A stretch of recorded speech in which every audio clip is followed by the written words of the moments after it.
트럼프 행정부가 최근 발표한 최대 최강의 대북 제재에서 중국의 대형 은행들까지 제재해 김정은 정권의 돈줄을 봉쇄하려 고려했다가 일단 유보한 것으로 워싱턴 포스트가 보도했습니다.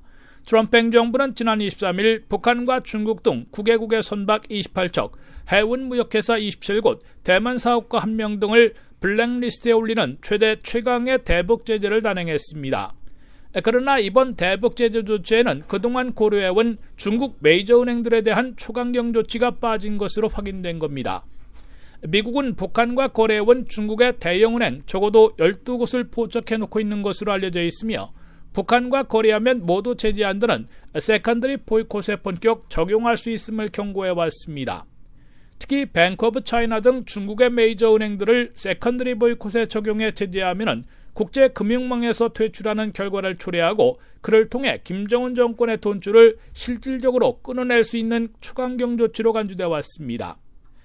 하지만 북한과 거래한 중국 메이저 은행들까지 제재해 국제금융망에서 퇴출시킬 경우 미중 간 경제 금융전쟁이 벌어지는 것은 물론이고 지구촌 금융시장을 요동치게 만드는 심각한 부작용을 불러올 것으로 우려되고 있습니다. 트럼프 행정부는 중국의 메이저 은행들을 국제금융망에서 퇴출시킬 경우 2007년 말 리만 브러더스 사태로 미국 금융시장이 붕괴되고 결국 혹독한 불경기로 추락한 사태까지 재현할 수 있다는 우려가 제기되자 일단 새 대북 제재에서 금융 제재를 유보하고 해상 차단에 초점을 맞춘 것으로 워싱턴 포스트는 밝혔습니다. 미국은 이미 지난해 여름에 북한과 거래하는 중국의 메이저 은행 12곳을 포착해놓고 있는 것으로 에드 로이스 하원 외교위원장이 밝힌 바 있습니다.